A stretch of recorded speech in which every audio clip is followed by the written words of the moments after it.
So Okay. I just selected recording.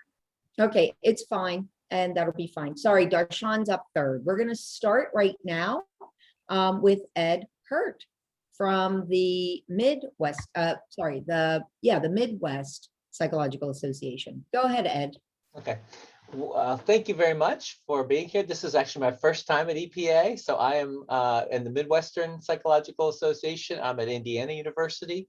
MPA is an interesting conference. Every year we have it in April. If those of you that know Chicago know, it's always at the Palmer House. So that is definitely it's one of its most notable features, if right there on your Lakeshore Drive.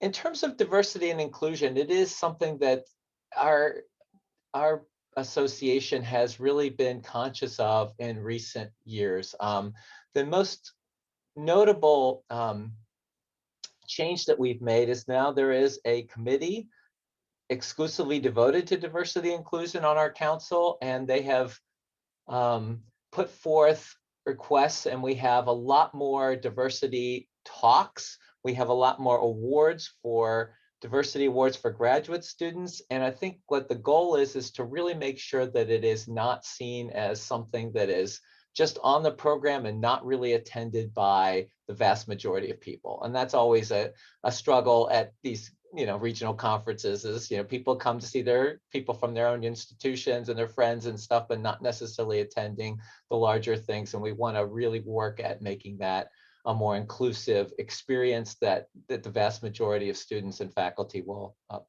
take advantage of. I am a social psychologist, and so my perspective on diversity and inclusion is very much shaped by my discipline. And I am lucky enough at Indiana University to have as one of my colleagues, Mary Murphy, who is one of the clear movers and shakers in this area.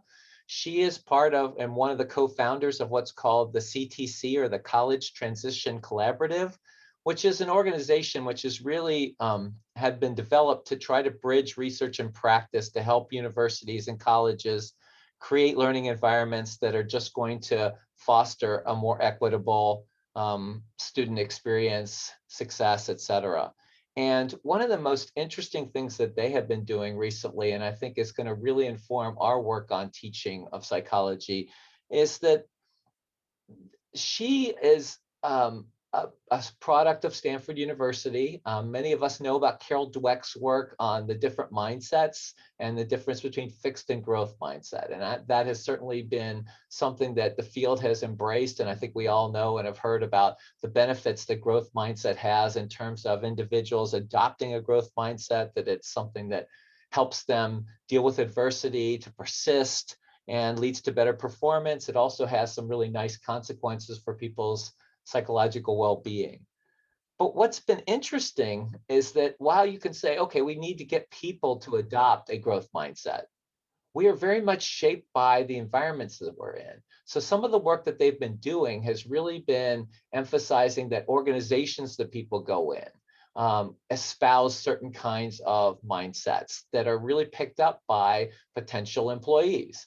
And similarly, at universities, that many of us in our academic context express our mindset beliefs towards our students. And how much does that influence the experience that students in our classes have? So they've done some recent work on faculty mindset beliefs and the role that that plays in terms of people's experience in the classroom. And as you might expect, people who espouse a more fixed mindset that some people are good at this and some people aren't, have a very different kind of experience of the students in their courses than people who espouse a more growth-oriented mindset that, you're going to be able to master this information. And so a recent study that they had coming out in 2019 that was headed by a postdoc at IU, Elizabeth Canning, they sampled over 15,000 students. They had 150 professors cooperating in this venture, and they found that racial achievement gaps were twice as large in situations where the professors in those courses had fixed mindset beliefs as opposed to growth. So one of the most interesting things about that from my perspective, though, is that it's one thing to say, okay, as an intervention, we should really try to get people to adopt a growth mindset and bring that into their classroom. Okay, so that's one goal we can have, but another one is whether students pick up on that, right? How do we communicate that information to our students, and do the students pick up on that accurately? And do they have an accurate perception of what we believe, or do they make assumptions about what we think from a lot of things which we may be not really aware of? So we can think about verbal and nonverbal cues that we express that may give off different kinds of uh, cues that suggest that we adopt a particular point of view. So one of the things the study has found is that if we invite people to come in after they've done poorly on a test, what are the kinds of things that we express in that situation? Do we try to comfort people and say, this is easy for some people and not that easy for other people, and everybody's not cut out for this, and if you're really struggling, maybe you should think about dropping the course? Or do you say, look, this is something that you're going to be fine with, and maybe you just need to work on some different strategies, and maybe get a tutor or work with the TA or myself and stuff, and going through this and sort of espousing the belief that you can master this and it's going to be okay, and we'll work through this course and kind of do it together. And so they're talking a lot about different kind of communication factors that are playing a role there, and things as subtle as just what kind of words and language we use in our syllabi, right? To just express what our course policies are and what are the motivations behind those. And again, we may think we're crystal clear about this, but are the students picking up on that? Are they making assumptions that, oh, you're doing this because you think the good students will thrive with that, or that this is for everybody? And so we're really trying to kind of let that research influence us. I know in our department, particularly having Mary here, but especially I think to inform things that we can really widely disseminate this kind of information, and hopefully make a difference, because I think it really has some potential. So I'll stop there and let some other members of the panel talk, but it is something that's, I think, a very exciting avenue that has some real potential to help us in these ventures. Thank you, Ed. That is really exciting. I know that work that was presented at EPA, I don't know, probably maybe about 7 or 8 years ago by undergraduate students from East Stroudsburg University. That's part of the reason why I remember it, but it was so interesting. They took a look at what students' perceptions of faculty beliefs were, just in general. So things like attendance policies or coming to class late. And what they've discovered is that students are not great predictors of professors' thinking and attitude. So I think you're absolutely right that first we need to have faculty adopt a growth mindset for the students that they're teaching, and then we have to help faculty convey that and create that culture. So that's exciting. I'm up next, and I get an opportunity to talk to you about research that some of my students and I have been working on. And in fact, you can, if I can get to the right Zoom thing, you can go to the poster and session for Psychi, and that was at 8 o'clock today, and actually get more details regarding what it is that I'm going to talk to you about. But for right now, what I'm going to do is just walk you through a little bit of what my students and I have discovered, and why this actually has implications to us as faculty. And so we start with this idea that, as students, a lot of the students that we are serving, that they've been told, you suck, you're never going to be successful, you're never going to graduate from college. And before we continue on, if people could go to their thumbs up, give us a thumbs up if somebody has ever told you that you would not be successful in college. Does anybody show us? So we can see that some people have heard those messages, right? And some people haven't. And so one of the things that is unfortunate, of course, is that a lot of times some of the minority students, the underrepresented students that we might be serving, have been more likely to have heard these kinds of comments. And so what happens, right? The first thing that my students and I have discovered is that you really need to care about the domain. So if somebody says, you know, you're never going to be successful as an athlete, and you're just like playing sports just for the fun of it, it's just no big deal. You just dismiss it. It's not going to have any impact. But if you care about it, and this is the important thing in an academic environment, the more you care, the worse this effect is. You're going to be shocked. You're going to stumble. And it's interesting because a lot of times people will say, well, the reason why a student isn't doing well in this class is because they don't care. And the truth is if they didn't care, they'd still continue on. It's when they don't care that they shock, and everybody gets shocked and stumbled is what we discovered. But then like there's this moment where you're like, wait a minute, is it possible? Right? So maybe if your little sister says to you, you're never going to be good in college, you might dismiss it, right? Oh, what do you know? But if a teacher tells you you're not going to be successful in college, you're not going to be successful in math, now all of a sudden you do have to start to accept this as possible. So up until this point, that's all coming from the student, right? Do they care about the domain? Don't they? And the person who's telling them they're not good enough. Do they trust that person or believe that that person is in a position? But let's say it's a teacher and let's say that they believe it.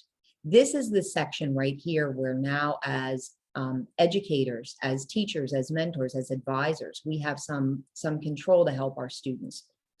And the first piece is, do they have an elevated purpose, right? And so, for example, one of the students that was part of actually this data collection, so we have some interesting data on him. He was told in high school he would never be successful. He was told at a community college he was never going to be successful. But deep down inside, he had this elevated purpose that he was supposed to go out and save birds, right? In this just broad sense. And he didn't know what that looked like. And he decided, well, I'm going to save birds through environmental science. And so since this was really part of his elevated purpose, he was able to overcome a lot of messages that he was not meant to be successful. And of course, if you don't have an elevated purpose, that's enough for you to just quit. But if you have this elevated purpose, you can move on. And one of the things that we can do is help students to develop that elevated purpose. This happens sometimes in my classes of statistics and psychometrics because students are like, what am I going to need this for? But when I talk to them about what is their elevated purpose, it doesn't matter what their elevated purpose is. I can always tell them why they need to know statistics and psychometrics. But I tie that in and I'm like, okay, fine. So you're not going to become a psychometrician, but imagine how much better you're going to be.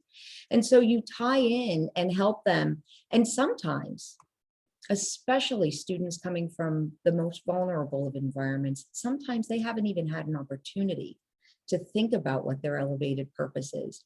I know I have a chance to teach first-year experience students in the summertime. They are provisionally accepted and they're coming from some pretty challenged environments in a lot of cases. And now they're there and they know that they weren't fully accepted.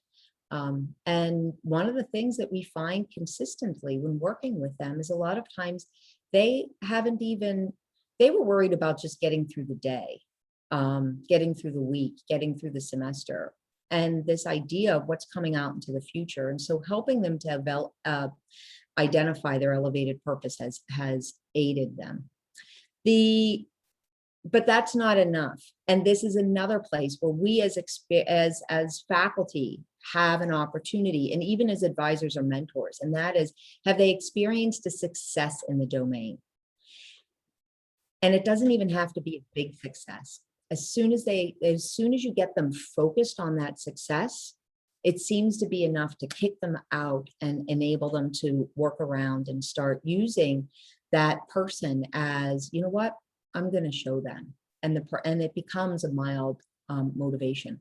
I do want to encourage you to not use this as a reverse psychology. When I was years ago, I met this guy who used to intentionally tell people negative things because he said it was reverse psychology. What we find is in this particular situation, only, even when the student cares about the domain, only about 40% will get to this motivational piece, which means you're pushing aside 60% of the people who care about that academic success. And so, but we as faculty can help students recognize their elevated purpose. We can help tie in our coursework or what we're teaching into their elevated purpose. We can provide educational experiences that give them a sense of success, and we can help focus their attention, and then they can go on and be successful. And our next speaker is going to be Darshan, and she is unable to be here today. So she was. Hi, my name is Dr. Darshan Anderson. All right, one second. Hi, my name is Dr. Darshan. So this is Darshan Anderson, and she is the president-elect of, I'm pretty sure Southwestern, right? Yep, Southwestern Psychological Association. And here we have. Hi, my name is Dr. Darshan Anderson Reed, and I am the president-elect of the Southwestern Psychological Association. During this brief presentation, I am going to talk about our we teaching courses that prepared and developed psychology undergraduates to be diversity trained, equity minded, and inclusive. And I'm going to highlight the part of assessment during this presentation so that we understand how we are assessing if we are doing that well. So I want to first begin our discussion with a focus on the diversity initiatives from the American Psychological Association. So in August of 2005, there was a presidential task force assembled to address enhancing diversity within the association. And within this report, it was said that APA is becoming more welcoming and bringing in more diverse members. The level of creativity and productivity will increase because our deliberations will enrich by having the benefit of multiple perspectives. Thus, APA will better serve marginalized groups in its clinical, research, education, and training settings. And this was stated by the president of the association at that time. The report goes on to mention this. Attention to diverse people with diverse needs can stimulate new approaches that benefit all peoples. For instance, when awareness about differences in learning styles occur, new approaches to teaching are developed, and such new approaches can enhance the education of majority students. So in this report, it is bringing specific attention to addressing diversity in the classroom and in our course curriculum. Then we see the APA develop learning objectives and guidelines for the undergraduate curriculum in August of 2013. And I'll talk a little bit more about this document here shortly, but there is one particular goal that brings attention to diversity in the undergraduate curriculum. So we do have this call and this focus to make sure that we are doing this in our classrooms for the benefit of our students. Now, Dr. Lynn Nguyen Littleford in 2013 also brought this to the association's attention through her article published in the Teaching of Psychology that was titled Diversity in the Undergraduate Curriculum. And in this study, she examined the thoughts of students on what constitutes diversity. So she wanted to understand how are they even understanding diversity from the way that they are being taught. And also understanding having diversity incorporated into their curriculum. What were their thoughts about that and their preferences for how that should be included? And then why is it important for it to be included? So this was an all-encompassing study in terms of what she was looking for. She sampled over 900 students at a Midwestern institution, and she found these particular results. That first, students conceptualized diversity mostly through the terms of culture and race, and they really didn't have an understanding of diversity in terms of age, sexual orientation, socioeconomic status, or physical, cognitive, and mental ability. So this is a huge area of diversity that's being lost in terms of our translation to our students. So that means either it's being taught and students are not really understanding diversity from that perspective, or it's only possibly being taught through just one lens. And again, I would probably err on the side to say that it's being taught but may not give enough attention to all of these different ways that we conceptualize diversity. And then the second part of her results suggests that students have positive feelings about diversity being incorporated in their curriculum and their program. And so that tells us that they are welcoming of incorporating diversity in their programs and curriculum. And then lastly, students were motivated to learn how diversity was able to make them more employable, make them be able to interact more successfully with people who are different from them, and it could grow them intellectually, emotionally, and personally. So what Dr. Lynn Littleford and Susan Nolan did in 2013, they actually submitted an article to the EPA online network to provide strategies for ensuring diversity is going to be integral parts of our psychology curriculum. And these are some questions that they considered we should think about when we are on program committees that may focus on curriculum development, and or when we are even developing new courses for our program, and that makes sure the students understand these different conceptualizations of diversity and just different ways that we can infuse that in our courses. So the first question that she suggests that we consider is what curriculum related activities can be incorporated into the course or the curriculum so that students become more aware of their own cultural backgrounds and attitudes towards people who are more different than them. Again, this is touching upon letting them understand how their own idea of culture and background and biases possibly could interact and affect how they are understanding of other people who are different. The second question is, what empirically based literature should students become more familiar with so they can be more knowledgeable of people from culturally diverse backgrounds? So again, this is incorporating different literature so that they can be exposed to that information and recognize it. And then the other questions that are actually suggested is, what skills should the students acquire in order to be culturally competent? Again, this is going to be very expensive in terms of what skills we think connect to those abilities for students to be culturally competent. There is a tool, I didn't put it in this discussion, but there is a tool that APA has drafted. It's called the Skillful Psychology Undergraduate, and it includes skills that employers are looking for, but also that we should be incorporating in our curriculum to assure that students are developing, for example, team building skills, collaborative skills. They're also developing skills socially. So all of those things could be connected to diversity and cultural competence. So you could check that out. That is actually through the American Psychological Association's website. And again, I apologize for not including it here, but it is available to you. The next question is, how can I present research in my course in a way that is inclusive and diverse?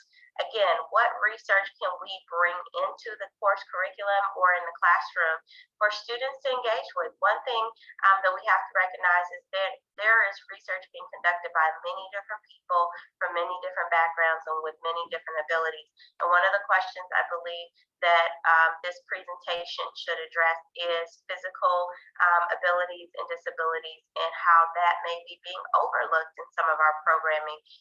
So one way that we can do and shore up that awareness for our students is to make sure that they are able to get that broad understanding of diversity from different perspectives, but also give them activities and skills and to incorporate literature that talks about physical disabilities, because even within that particular category, there's a broad range of physical disabilities. I personally experienced one temporarily, so we can even talk about temporary physical disability and how that changes someone and how that impacts how we interact with people. I broke my ankle in 2 places just last year, and that changed my entire life again, because that was temporary, but it was a significant issue that caused extreme physical disability for me. So I talk about that with my students, and I talk about that and tell them how that particular experience for me changed my awareness of how people go through life and how we should always have things that are accessible, such as ramps and different things throughout our different cities and communities, how we should always be aware of how we may be excluding people from different activities or things in the classroom. I know for one thing, we could look at the physical space in our rooms and making sure that we're not doing things or selecting spaces that are excluding people. So those are just different examples of how we can tackle some of those things in terms of expanding our students' understanding of disability and abilities and how that may impact their interactions with people and their understanding of different people. But that also would suggest we should incorporate literature that focuses on those different perspectives of diversity as well. And then the next question is, how can I highlight the diversity among researchers in the field when I present content in my courses? One way you can do that is making sure you include the names, the full names. I know APA sourcing or citations require us to include last names and first initials, but if you are presenting research in your classroom, you can include the full name of the person as well as a picture. So I tried to model that a little bit in this presentation. I wanted to make sure that you saw the pictures of the people who were conducting the research, because again, that's a way for students to recognize there is diversity in the research that is being conducted and by different people from different backgrounds. And then the next question is, how can I choose and create examples in my courses to highlight diversity? Again, I think there's a lot of different things that we can do, that we can examine what materials, activities, and information that we're sharing, what textbooks we're selecting, if the textbook is inclusive in its information and content and literature. So just making sure we start that with that in mind without making it being an add-on at the end of our courses. And I do have on the slide here the learning goals and outcomes. That was that guideline I told you I was going to bring back up in this presentation that was mentioned by the American Psychological Association in 2013. And that specific goal 3 is making sure that we are training our students to be ethical and have social responsibility. So those specific areas of those goals would tack on to this understanding of diversity. So just moving forward quickly, the last thing I want to mention is the assessment that we can take part in to make sure that our students are understanding diversity, equity, and inclusion upon graduation, but also making sure we're doing this throughout our programs to check for their skill sets and knowledge and ability. And so 2 tools that I found that were very thorough, I think they're very helpful and useful, is the Intercultural Knowledge and Competency Value Rubric, and it is drafted by the Association of American Colleges and Universities in 2009, as well as the Global Learning Value Rubric. So those are 2 different ones, but you can see some of the topics that are actually assessed using these rubrics, and these all are tapping into this diversity, equity, and inclusion. So I encourage you, there's other tools out there, but I encourage you to take a look at these tools or other tools to make sure that your programs are being very intentional about assessment and checking that your courses are truly training our students to be diversity trained, equity-minded, and inclusive. So I do want to provide my references, and thank you so much for this opportunity to present this important topic. Great. It's unfortunate that Darshan's not going to be able to be with us during our conversation. She really is a leader in not just helping with the development of diverse and inclusive curriculum, but also with that assessment portion and using that data. How do we use that so that we can get better? And so next up is Mary Pritchard from Rocky Mountain Psychological Association. Hi, I'm going to also share my screen so you can see my slides. Hopefully that works. Okay. So I want to build on what Darshan was just talking about, and a little bit about what Ed and Bonnie also shared. So coming on the heels of the APA's guidelines for undergraduate curriculum and the Littlefield and Nolan articles, and APA's skills that they recommend that psychology undergraduates have, I'm going to present you actually a case study from Boise State University, where I have been employed for the past 17 years, of our attempt to navigate those waters and to make sure that our students were getting an integration of diversity and inclusion and equity in the major and in our individual courses. So I want to walk you through our process. So rethinking the undergraduate curriculum, we actually decided that we wanted to motivate and kind of by the APA, we wanted to go back to the drawing board, not because we knew that we wanted to throw out our entire curriculum. I don't encourage you to do that, but because we knew that it was important for us to all get on board with what we were envisioning for our students so that we could present a coherent front as faculty. And so we actually went kind of back to the drawing board and decided that we needed to come up with our own core values for what we felt was important as a department and communicating with our students that we value, that was not only in line with APA's guidelines, but with our personal guidelines. And so we ended up coming up with 5 core values. Ed and I were talking the other day before we did this presentation, and he said, well, how long did this process take you? And I'm not going to lie, it took a while. We set aside what we called mini retreats once a month for several months just to come up with the core values. And then as we get into our curriculum redesign, that also took a little time. And so this is something that I urge you to think about, but also realize it's not going to be an overnight answer.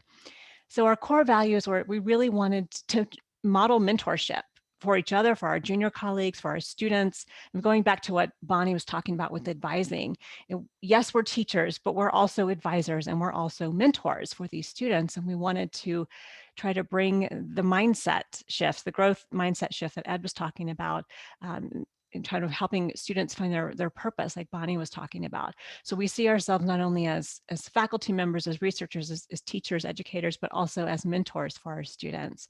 We wanted to use science, like data-informed decision-making at all levels of our curriculum and all departmental decision process. We wanted our curriculum to feel like it was rigorous for our students and included those skills that the APA recommends. We wanted to value diversity and inclusivity and have that be in every course throughout our curriculum, even if it didn't appear to be a course that was directly connected to diversity and inclusivity. And I'll talk more about that in a minute. And then a culture of collaboration. So we actually had some students that serve as our peer advisors be some of our sounding boards as we were going through and making some of these decisions, because we thought it was important to collaborate with our students as we were going through the process of redesigning our curriculum. So action plan. So we decided to try to figure out how we were going to do this successfully.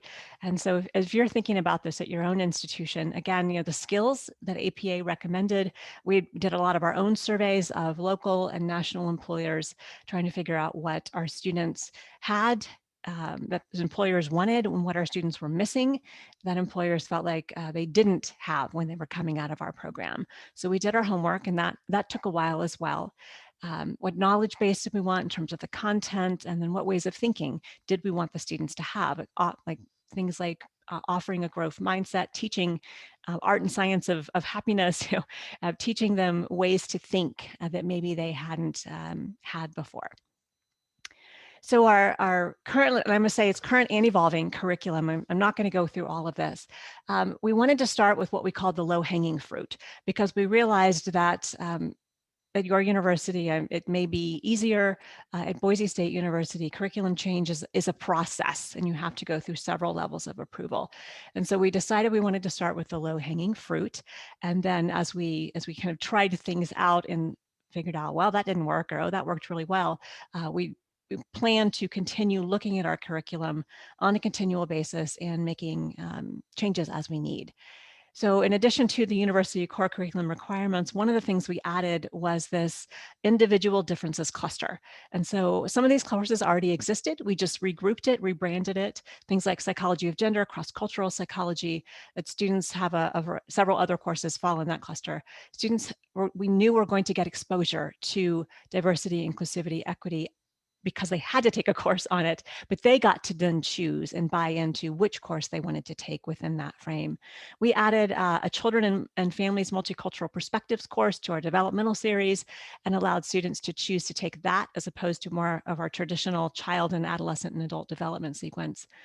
But again, kind of with the low-hanging fruit idea, we wanted to make sure that all of our classes had an element of diversity, inclusivity, and equity. And so if you take my psychology of health class, we're going to talk about health disparities. We're going to talk about health literacy. We're going to talk about things that most of my students may never have had exposure to just because Idaho is predominantly white.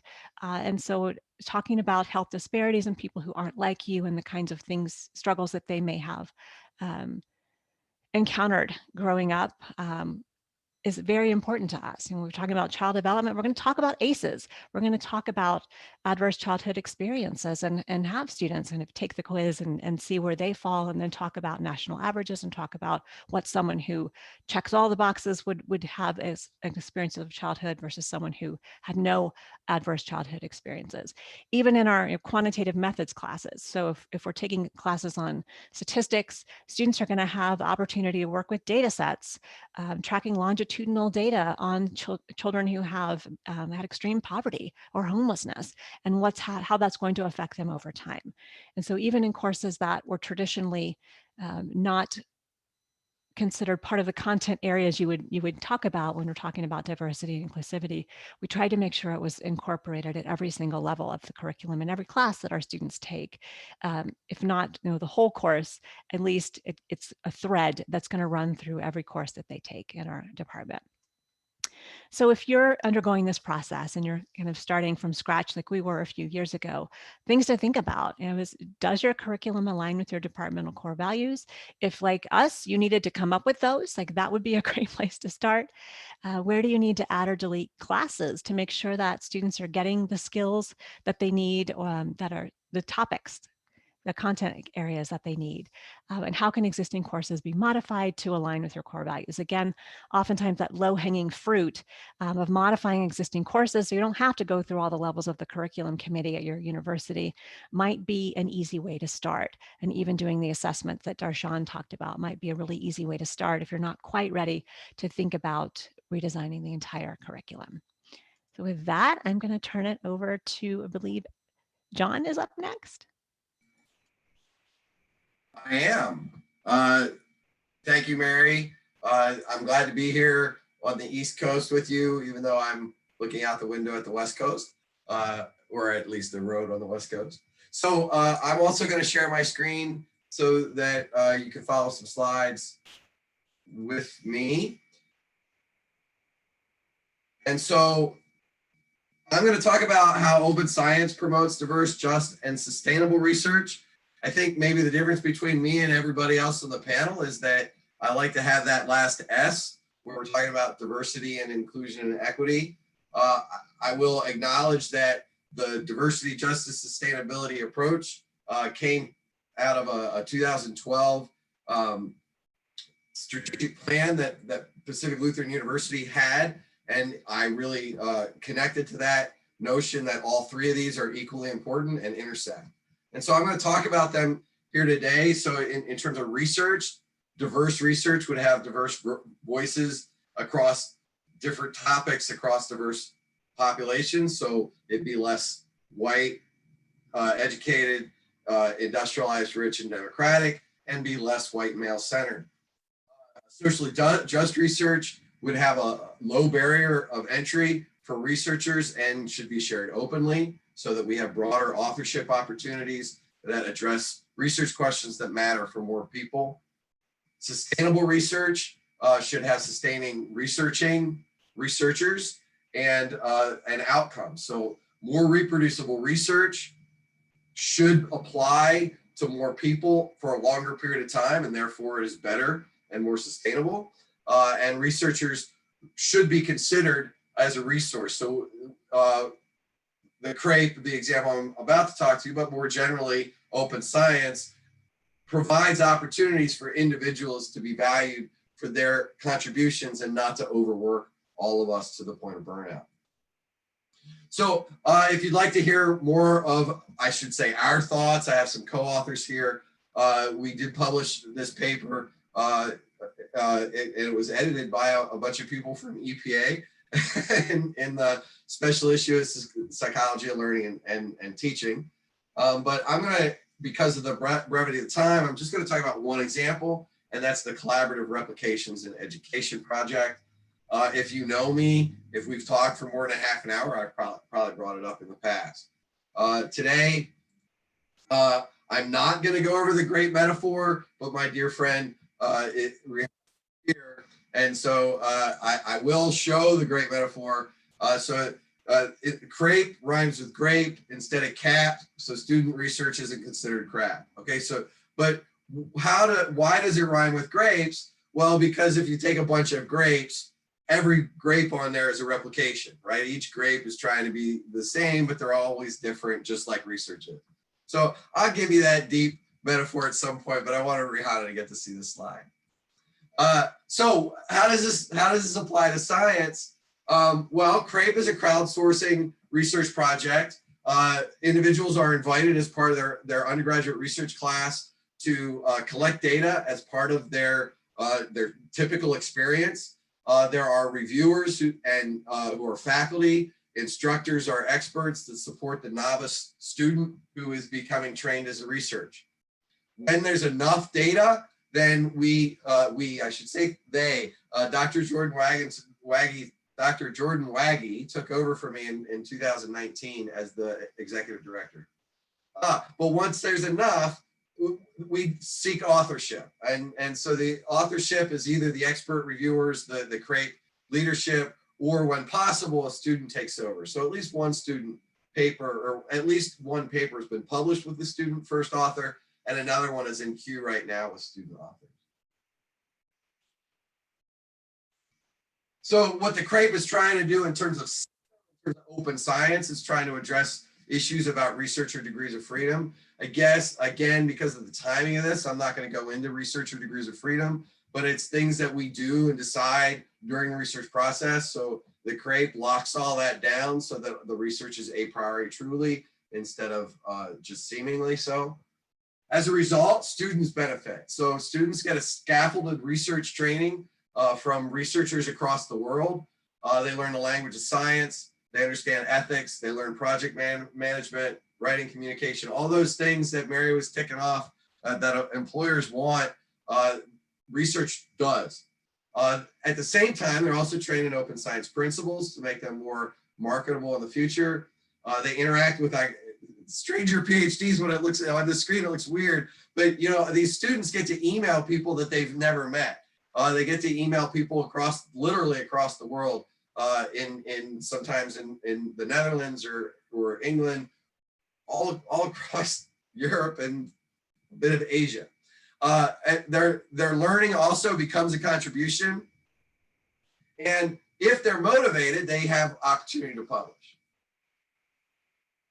It benefits the instructors because they have a way to deliver research methods with a little bit of scaffolding from their peers and from a system.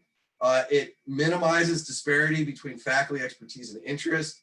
Faculty get to publish work that they do in the classroom with their students, and working on the projects provides opportunities for service to the field and connections across the field. So what do we do with them? Almost every contributor takes it to a poster. I would imagine that there's at least one CRAPE poster somewhere at EPA this weekend.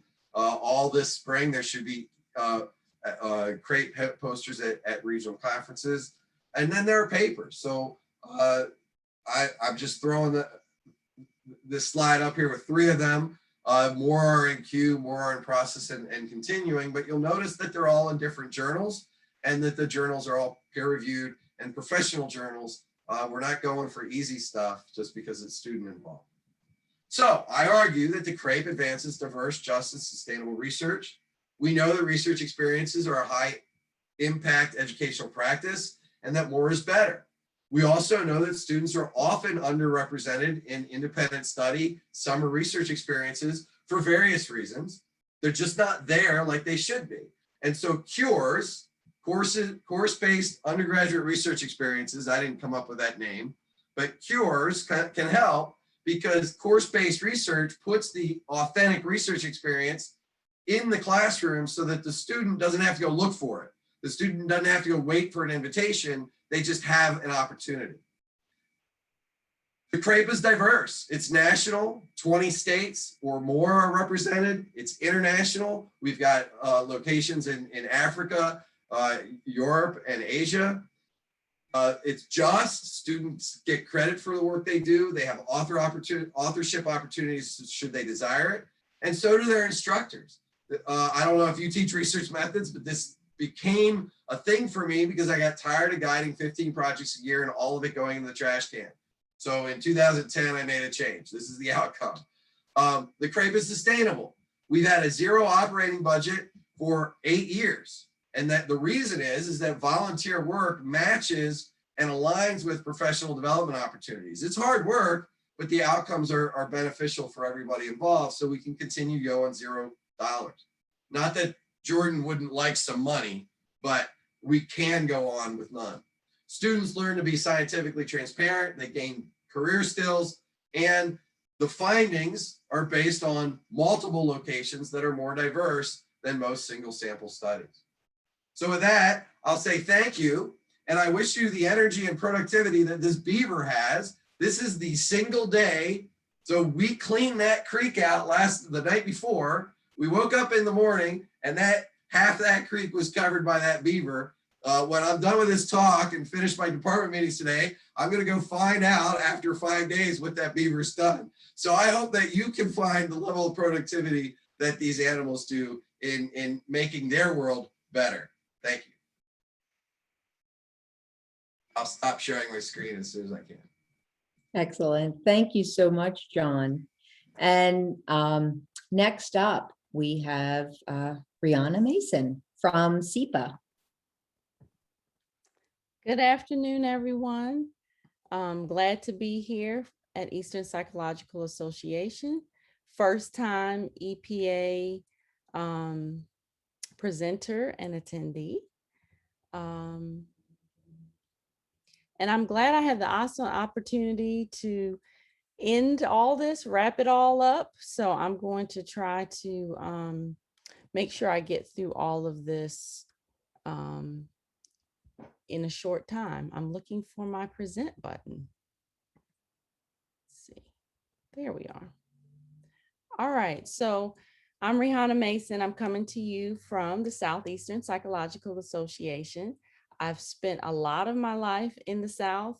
I was born and raised in Baltimore, Maryland, so that gets me a little bit closer to where some of you all are living and enjoy your lives. Today, I'm going to talk to you about the BOSS method for fostering diversity, equity, and inclusion initiatives, particularly at SEPA, but I think by the time that we get to the end, you'll see that what I'm suggesting is applicable nationwide. So I'm not going to share a lot of research in this presentation, but I am going to use SEPA and SEPO as a case study. So SEPA, S-E-P-A, is the Southeastern Psychological Association, and SEPO is the Committee for Equality and Professional Opportunity, which is a subcommittee of SEPA. And SEPO was established in 1972, originally as a committee to increase women within SEPA. And we'll look at the timeline a little bit as we go. So what's the BOSS method? BOSS is made up of building a pipeline of scholars and leaders, offering inclusive programming, shaping equitable practices, and sustaining legacies. And based upon what my other colleagues have already talked about, I think this really will come together, putting together the mindset, the type of research we're doing, looking at how we're training our diverse workforce in our classrooms. But my particular focus today is on co-curricular activities. What happens when we come to these meetings like EPA? What happens during advising? What happens in the other supplemental programming that you involve students in, particularly the mentoring and other programs that may be offered on campus? So when we talk about building a pipeline of scholars and leaders, we're looking at the academic pipeline from the beginning to the end. And I know I started here with undergraduate, but we really could put K through 12 on here as well, as we may have some teachers, and I kind of put it here in the middle, but we do have high schoolers taking our courses, undergraduates, graduate students. Who's coming? I looked at who's coming to SEPA. We have high school teachers, faculty, and practitioners. So we have a variety of individuals who are approaching the learning of psychology when we're coming to our scientific meetings. Within the winter 2018 edition of the Eye on Psychi, I actually wrote about how we could look at SEPO as this pipeline. Why did it begin? How are we doing things in the South? And how are we sustaining this pipeline as we're bringing persons to the meeting? So like I said, SEPO was established in 1972, and SEPA became the first and still is the only regional association to include a subcommittee specifically designed for diversity, equity, and inclusion. The history of it, it started around the same time as the Equal Rights Amendment in the South. And then it later grew on to be this diversity arm that not only was particular to women, but it took on all of the other groups that we've already talked about. And I'm going to go into in a little bit more detail. So when I was an undergraduate student, I believe I came to SEPA for the first time in 1998 in Savannah as a mentored student, part of the NIMCOR program. And then I continued coming to SEPA and then later started serving. I was one of the SEPO chairs mentees. So I was a co-chair, started that way, started bringing my own students to the meeting. Then I chaired SEPO for a number of years and now am president-elect of SEPA. Now, if we talk about offering inclusive programming, one of the things that SEPO does at SEPA is not only brings one speaker, not only talks about, a certain topic, we have a variety of programming from listening hours to symposia to panels. When we met in Charleston, we actually brought in community leaders to talk about what happened at the Emmanuel Baptist Church. So we had law enforcement, we had members of the church, we had those who were boots on the ground as the mental health practitioners at that time as well. But one of the things we're known to do is to avoid narrowing the focus to only privileged groups. And so, like I said, SEPO grew from just, okay, let's diversify this meeting by encouraging more women to attend. So now let's look at who else are we bringing into the meeting. And then I'm also going to talk about using that approach is not where we should stop. So I want to break down our social identities, systems of oppression, privilege status, and oppression status. And I think John did a great job of just your acronym of WEIRD. So I need to get that again, because that would make this slide a lot shorter. But I'll just share with you the way that Annalise Singh at Tulane University, she was at the University of Georgia, talks about this. So if we look at our social identity characteristics, race, disability, religion, social class, age, when we translate that into systems of oppression, that turns into racism, ableism, sexism, classism, ageism. Then we get that weirdness, I think, that John was talking about. Who are the privileged groups? White, able-bodied, male, cisgender, heterosexual, Christian, middle, upper class, young and middle-aged adults. So then we're left with this other group of persons who we call our minoritized groups, and there's a whole host of us.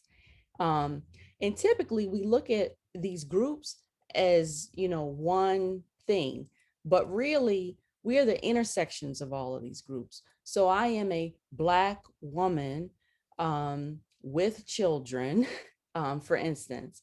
So how does that experience, what does that mean when I come to a scientific meeting?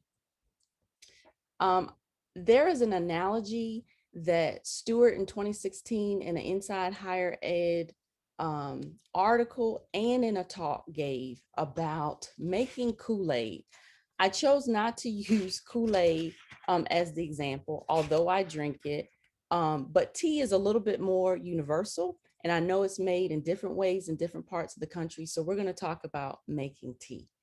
There is this assumption that you can take water, right, and then mix it with your tea bags. We need heat, but there are some tea bags you just need cold water. But if you just stir it around with the water in the tea bags, you have tea, right? Does that always work? Probably not in the South. We add a lot of sugar to our tea. Some people add mint, some people add lemon. So if we look at this the same way, if we look at who we are inviting to our meetings, who are we comfortable with? Here we go with that weird group, right? So let's just take this group as the water. So we think that if this was our normal way of doing things, and then we add maybe persons of color or any other ones of those groups that I mentioned in the oppressed groups, we do a little stirring, we get a little bit more to come, add a few more speakers, that we're going to be successful at our diversity and inclusion initiatives. Wrong. We're missing the equity, we're missing the justice, we're missing the sustainability. We're not changing policies, we're not dismantling systems. We're inviting more persons to the table. We may be talking about more types of research, but we should not stop there. So shaping equitable practices, we need to go beyond. One of the things that I've done as part of SEPO and plan to do as president-elect of SEPA is continue writing policies. While I was chair of SEPO, we wrote a professional code of conduct. We're updating meeting policies. We're reviewing where we're meeting. What do the hotels say? Have they been involved in labor disputes? Do they have lactation rooms? Do they have options for childcare? Are they near accessible places to eat? Do they have wheelchair ramps? Even when we put our poster sessions together, do they offer us space where we can have enough space to have wheelchairs go in and out of the poster rooms? So now we should be thinking about not just D and I, right? Jedi, and really this should be Jedis. But so how does this work with SEPO? And again, I'm using quotes from Stewart. Diversity asks, who's in the room? Equity responds, who is trying to get in the room but can't? Whose presence in the room is under constant threat of erasure? I think about this when we look at pricing of our meetings for students, when we look at those food options, when we look at, is there childcare available, or are there lactation rooms, for instance, something that I've looked for before, and I've had children under tables to keep them quiet before. Where other meetings, there may be special spaces. And I know we're even making spaces for pets now at meetings. So another example, inclusion asks, have everyone's ideas been heard? Justice responds, whose ideas won't be taken as seriously because they aren't in the majority? So it's just not enough to get a diverse group there.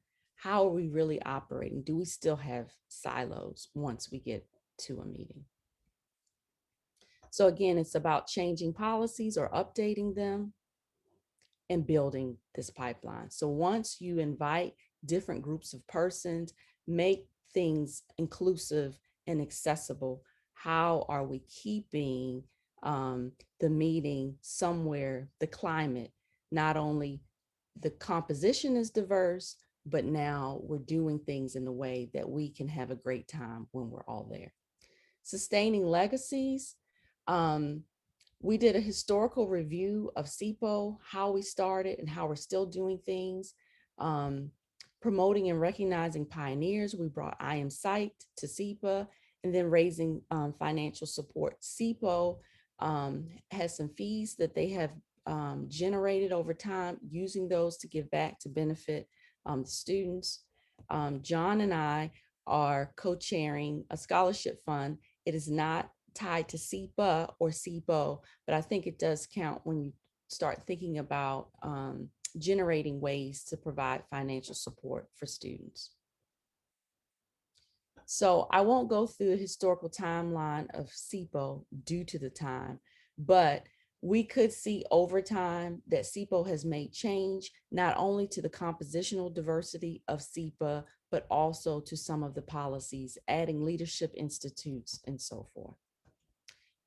Since someone mentioned cures, and I am talking about pipelines, I also want to do a shameless plug for a new resource that will be available in May that talks about the value of the academic pipeline from K through 12 all the way to faculty.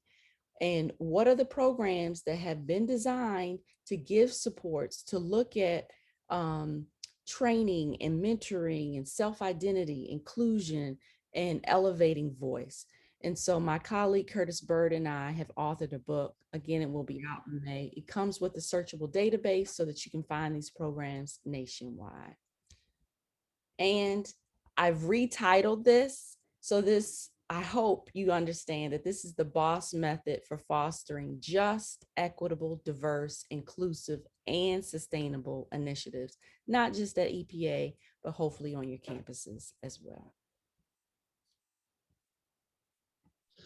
Thank you so much, Rihanna. That was fabulous. And so we have, I guess, about actually 10 minutes or so for us to hold a discussion. But before we do that, I had the privilege earlier today to listen to some undergraduates give their poster presentations at the Psychi session. And one of the students that I heard was talking about a type of diversity that Deshawn brought up. Actually, a couple of people have brought up this diversity, and that is cognitive diversity, right? That you know, different people have different cognitive abilities, and that it, you know, we might have to adjust and put ourselves in their perspective in order to effectively communicate. Another student that I had the privilege to hear is, his name is Samuel, and he was talking about diversity of self-efficacy diversity and research that he did. And I was wondering, Samuel, could you just give us like a sentence or two about what you did and what you found? I think he's yeah, of course. So my study focused on diversity, self-efficacy at a predominantly white institution. So it was designed to focus more on how students would think of, or how students, or how their ability would be altered when they go into the workforce and start working in a diverse environment. So some of the things that we found, we focused on 4 different things. We focused on the students' travel history, political standing, news consumption, and ability to speak another language. And in short, travel history is negatively related to diversity self-efficacy. We found 2 significant results in political. A Republican-leaning stance is negatively related to diversity self-efficacy, while a Democratic socialist-leaning political stance is positively correlated. In the news consumption section, we found that the amount of news sites that students follow on social media was positively correlated. And lastly, the ability to speak a second language and speaking a second language at home is also positively correlated to diversity self-efficacy. Thank you, Sam. So we can see, right? So Sam was taking a look at preparation for the workforce. Several people brought up the idea that we have to be able to interact with lots of different people. Sometimes those differences are temporary, like Deshawn's example of breaking her ankle, or if a person has a concussion and they have a temporary cognitive glitch. But other times those differences, there is a historic experience that has shaped the person. And so as we probably only have time for just one question. The question I'm going to ask our panelists is, can you tell me what, as you prepare for your year as president within your regional psychological association, what are you hoping to do with regard to justice, equity, diversity, inclusion, and sustainability? And why don't we start with, how about John? John, how about if we start with you? I wasn't trying to turn my camera on and off so that I get your attention. That was an accident. So WPA is creating a diversity and inclusion task force on my request. Someone on the board actually recommended, given my bent, that we add sustainability to that. And I told him no.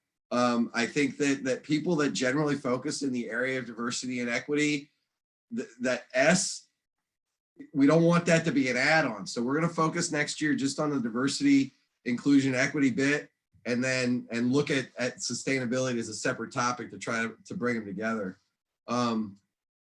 Our council at our meeting in October expressed strong concerns about the organization not being sufficiently addressing these issues, and that lined up with my own personal interests. So it came together at the right moment, and I'm glad that this board, the six of us have all expressed a desire to support each other in those goals. So I'm really hoping to see a kind of national effort as a result of this little council of presidents, and see us move forward. Thank you. Rihanna?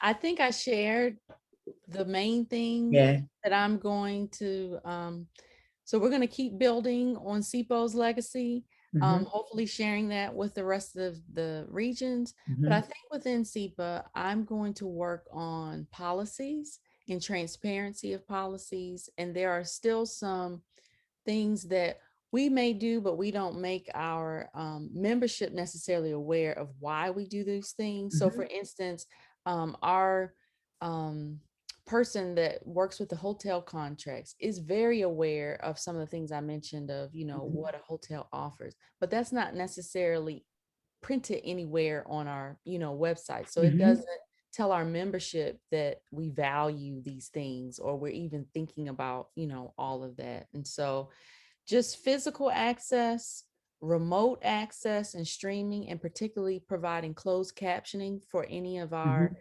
streaming, and then looking at the structures of our places. So when we do come back together, the things that I mentioned, accessibility to things for cost, but then also what these other intersections of our identities may require that we need access to are present at our meetings.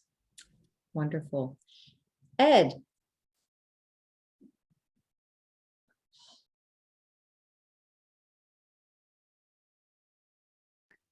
Ed, you're on mute. I've really found, Rihanna, your presentation on SIPO inspiring, because MPA has just started having a committee devoted to diversity, and just the idea that continuity of it is really something that I think is a model that we can maybe follow.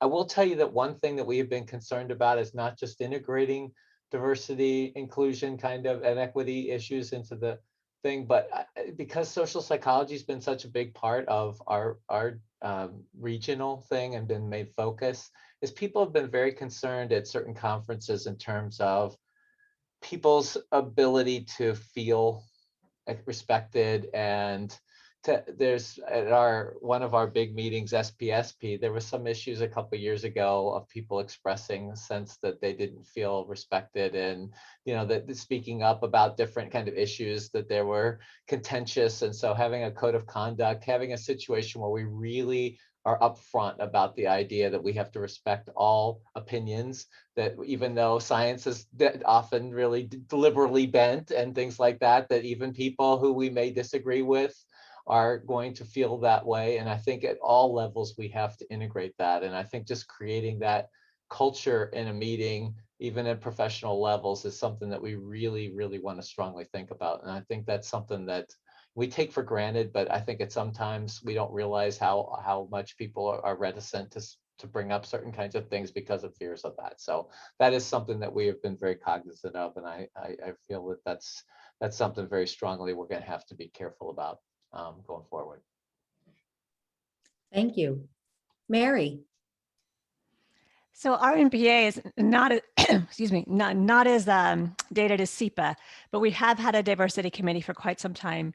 And we've had diversity programming, diversity speakers, book clubs, awards related to diversity. But I want to expand on that.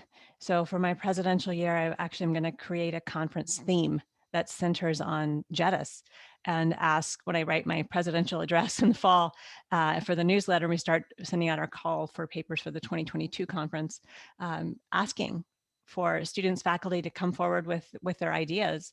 And we want to create a more central theme to the conference, centering around justice and equity and diversity and inclusivity and sustainability. We also are going to, for the first time ever, I think, the presidential address is actually going to be JEDIS focused. So we'll have not only the diversity keynote, but we'll also have the main speaker for the conference. The presidential address will be JEDIS focused as well. So I'm really excited about that. Well, thank you. Well, this has been such a great experience for me. I think that most people who are members of EPA would say that we might be lagging in this area. We developed our first diversity statement last year, and we do not have a diversity committee.